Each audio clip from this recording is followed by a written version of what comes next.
আসসালামু আলাইকুম। এই ভিডিওটি মূলত কিভাবে পরীক্ষার জন্য আমরা চ্যাটজিপিটি এবং অন্যান্য এআই ব্যবহার করতে পারি সেই বিষয়ে। মূলত বিসিএস লিখিত পরীক্ষার্থী এবং অন্যান্য যেকোনো ক্লাসের পরীক্ষার্থীরা এই ভিডিওটি দেখতে পারেন। যারা অলরেডি এআই ব্যবহার করেন তারা এই ভিডিওটি স্কিপ করলেও পারেন। ওপেন এআই এর চ্যাটজিপিটি, মাইক্রোসফটের কোপাইলট, গুগলের জেমিনাই, অপেরার আরিয়া বা সম্প্রতি আবিষ্কৃত চায়নার ডিপসিক যে কোনো এআই আপনি ব্যবহার করেন তার সাহায্যে আপনি খুব সহজে যে কোনো কিছু বুঝতে পারবেন, নোট তৈরি করতে পারবেন, বড় বড় টেক্সট বা লেখাকে সংক্ষিপ্ত করতে পারবেন, মনে রাখার কৌশল আয়ত্ত করতে পারবেন। এমনকি তাদেরকে যদি কোনো প্রশ্ন করেন সেটার উত্তর তারা দিতে পারে এবং সাজেশনও তৈরি করে দিতে পারে। আপনি যদি বলেন যে এটা হচ্ছে আপনার সিলেবাস, আমাকে কিছু কিছু প্রশ্ন আপনাকে রেডি করে দিতে বা সাজেশন তৈরি করে দিতে, সেটাও কিন্তু এআই পারবে। চ্যাটজিপিটি কোন ক্ষেত্রে আপনাকে বেশি হেল্প করতে পারে? ধরে নেন আপনার কালকে পরীক্ষা, আপনার হচ্ছে সাইবার নিরাপত্তা বাংলাদেশ। আপনার জাস্ট হচ্ছে আমার মতো ফাঁকিবাজ পড়া শেষ হয়নি। এখন এই রচনাটা বা এই কম্পোজিশনটা আপনাকে পড়তে হবে। আপনি দেখেন এটা হচ্ছে আমি একটা বই থেকে নিয়েছি। বইটা বেশ ভালোই।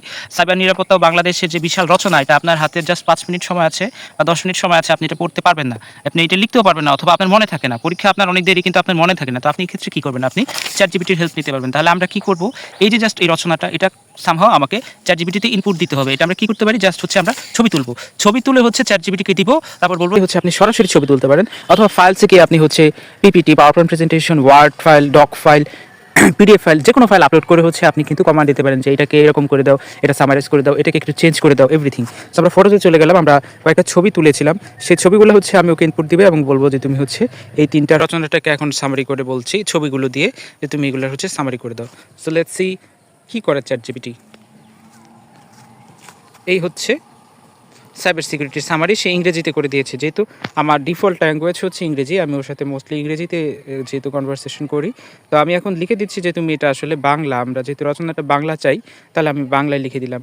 সো তারপর হচ্ছে ইজিলি হচ্ছে চ্যাটজিপিটি সেটা বাংলায় করে দিবে। এখন হচ্ছে এটাই হচ্ছে মজা, প্রথমে যেটা করে দিবে আপনাকে ডেফিনেটলি সেটাই অ্যাকসেপ্ট করতে হবে এরকম না। আপনি হচ্ছে এখানে ওকে তথ্য দিবেন যে হচ্ছে তুমি এটাকে ইভেন শর্টার আরেকটু শর্ট করে দাও,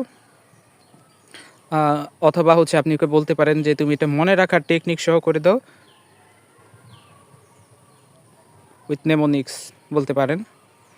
সে হচ্ছে এই যে বি সেফ এভাবে সে সংক্ষিপ্ত করে দিয়েছে। তারপর হচ্ছে কীভাবে আপনি মনে রাখবেন, বিতে বাংলাদেশ ব্যাংক, তারপর হচ্ছে এতে এটিএম ফ্রড, এফতে ফেসবুক হ্যাক, ইতে এরকম হচ্ছে আপনি সব কিছু কিন্তু আপনি কীভাবে মনে রাখবেন সেই তথ্যটাও কিন্তু সে আপনাকে করে দিচ্ছে। আপনি যদি এখানে বলেন যে তুমি আমাকে উদ্ধৃতি দিয়ে বা আরও চিত্র যুক্ত করে বা আরও সুন্দর সুন্দর ওয়ার্ড যুক্ত করে, সুন্দর সুন্দর পয়েন্ট যুক্ত করে আমাকে ভিডিওটা করে এটা টেক্সটটা সাজিয়ে দাও বা এই রচনাটা কমপ্লিট করে দাও বা এটাকে যে কোনো ভাষায় ট্রান্সলেট করে দাও, যে কোনো কিছু কিন্তু চ্যাটজিপিটি করতে পারবে।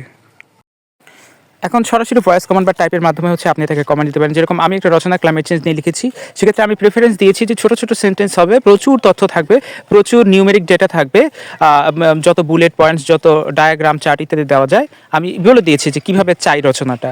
এখন এটাই হচ্ছে চ্যাটজিপিটির বিশেষত্ব যে আপনি ঠিক যেভাবে চান সে হচ্ছে ঠিক সেভাবে হচ্ছে আপনাকে এগুলো দিবে। আপনি যদি ফলাফলটা দেখেন যে বিভিন্ন বিষয়, যেমন ওয়ার্ল্ড ব্যাংক কী বলেছিল, কী রিস্ক আছে, কত সালে কত ডিগ্রি সেলসিয়াস তাপমাত্রা বেড়েছে, মানে খুব প্রিসাইজ ডাটা। এই ডাটাগুলো আপনি পরীক্ষা দিলে পরীক্ষক খুবই খুশি হবেন। মানে আপনি সাধারণত বাংলা সিনেমার কাহিনী লিখেন না, আপনার রচনায় যথেষ্ট তথ্য উপাত্ত আছে, ডেটা আছে, এটা হচ্ছে পরীক্ষক আপনাকে অবশ্যই মার্ক বাড়িয়ে দিবে। তা আপনি যেভাবে প্রেফার করেন, কিংবা আপনার ধরেন যে আপনার হচ্ছে রচনা বা যে কোনো কিছু প্রশ্ন উত্তরে আপনার হচ্ছে নিউমেরিক ডেটা মনে থাকে না, আমার ক্ষেত্রে ওইটা হয়, আমি গাণিতিক সংখ্যা এগুলো বেশি মনে রাখতে পারি না। সেক্ষেত্রে হচ্ছে আপনি যদি চ্যাটজিপিটিকে বলেন যে সংক্ষেপে আমাকে অন্যরকম আরেকটা রচনা বানিয়ে দাও, বা এই জিনিসটাকে আমি আরও কীভাবে সহজে মনে রাখতে পারি বা একটু মডিফাই করে দাও, সেটাও কিন্তু চ্যাটজিপিটি করতে পারবে।